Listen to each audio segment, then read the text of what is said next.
This VR is to the Kilted Piper, but before I begin the usual housekeeping, my Shire and Hobbit's Weed, which I'm beginning to love immensely.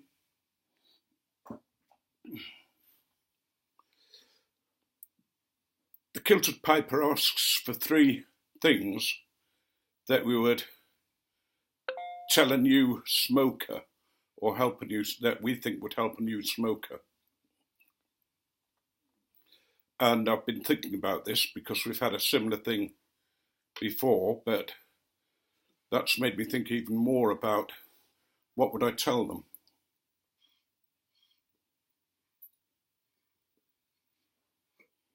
Well, the first thing I'd say is slow down.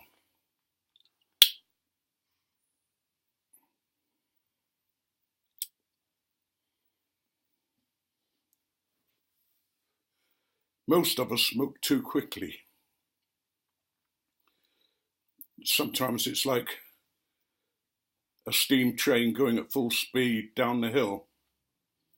You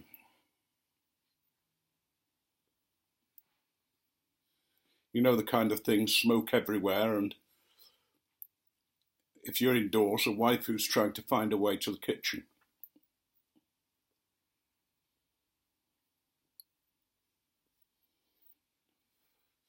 So I'd say, look, when you're smoking, take your time.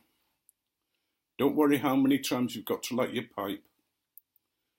There'll be people who tell you that you should only be able to only light it once or only twice at the most, that kind of thing. Excuse me while I take my hearing aids out. Well, that's rubbish. You know, that will come with practice and with understanding.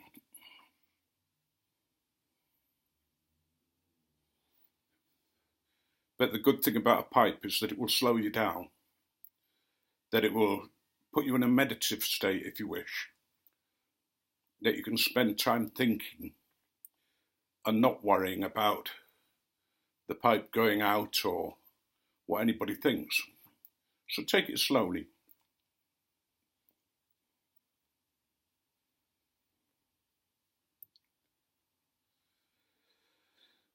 The other thing I think I would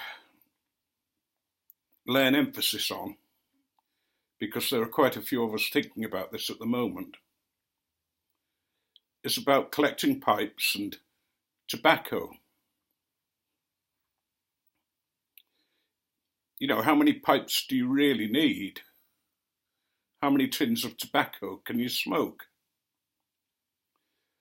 And at my age, it would be silly me buying 20 tins of a particular tobacco to go with my collection.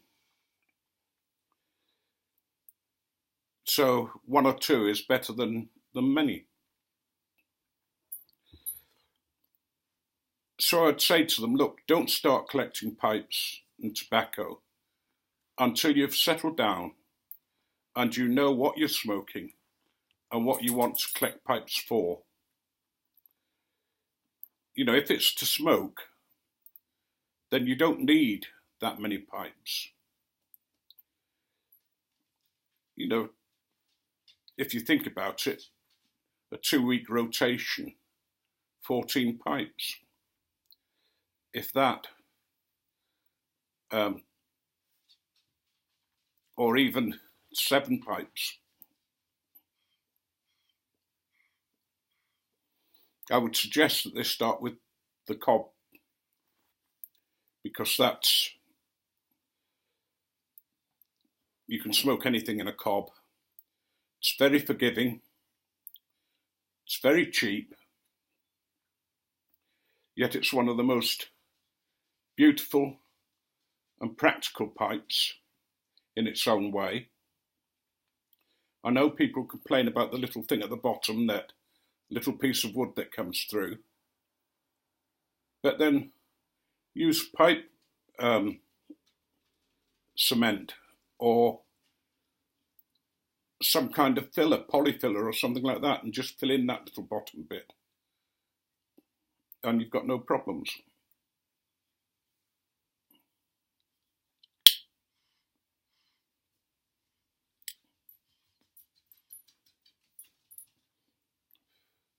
So number one, slow down. Number two, don't worry about collecting too many pipes until you know what you want to do with them, and so that you know what you want to do with any tobacco you put aside. And if you're going to put any tobacco aside, remember that some tobaccos don't sell well at all.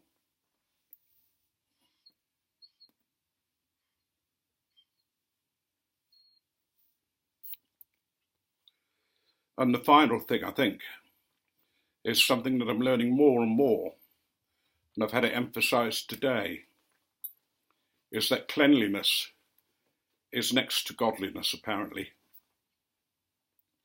Keep your pipe clean.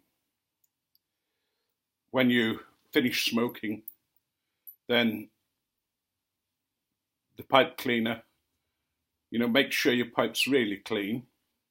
Use 2 or 3 pipe cleaners and soak them in alcohol and put them down the pipe, because that's going to clean your pipe, it's going to sterilise it, it's going to give you a sweeter smoke. Wipe out the bowl with a tissue. That's going to help the cake build up, and it's also going to stop those little bits of ash going down your throat when you're ready to smoke. And usually I leave a pipe cleaner in a pipe that I've finished smoking and cleaned, and just fold it under, and then I pack my pipe and pull the pipe cleaner out.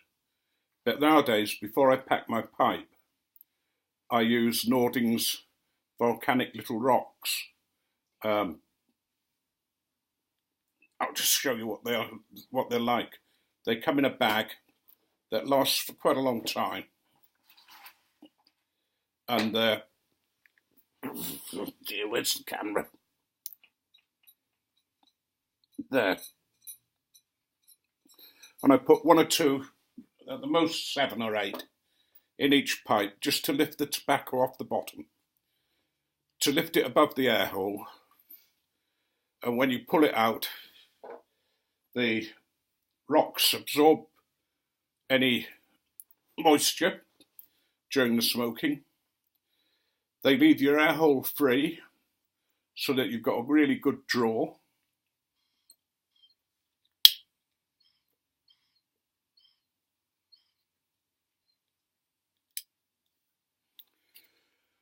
And they mean, should you be so inclined, that you can smoke right down to the bottom of the pipe and leave nothing, no dottle or anything. Having said that, some people really find that taste of the last bit quite difficult. I don't. I quite enjoy it.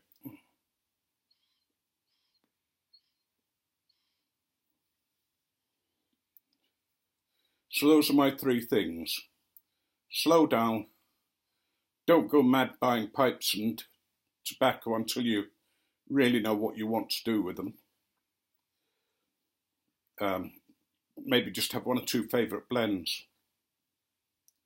And the third is keep everything clean. If you like, think of yourself and your pipe as a very expensive instrument, and you want it to work at top grade. You don't want to be disturbed by sourness or that nasty taste you can get sometimes when you inhale the acidy taste. So that's it, really. I'll end with a joke. There's this family that have got grandfather's a vicar, the son's a vicar, and the dad's a vicar. And it's Christmas, and they've all finished their morning services, and they're beginning to relax for the day round the roaring fire. So much so that hardly any heat can get in the room, because these 3 vicars are around the fire.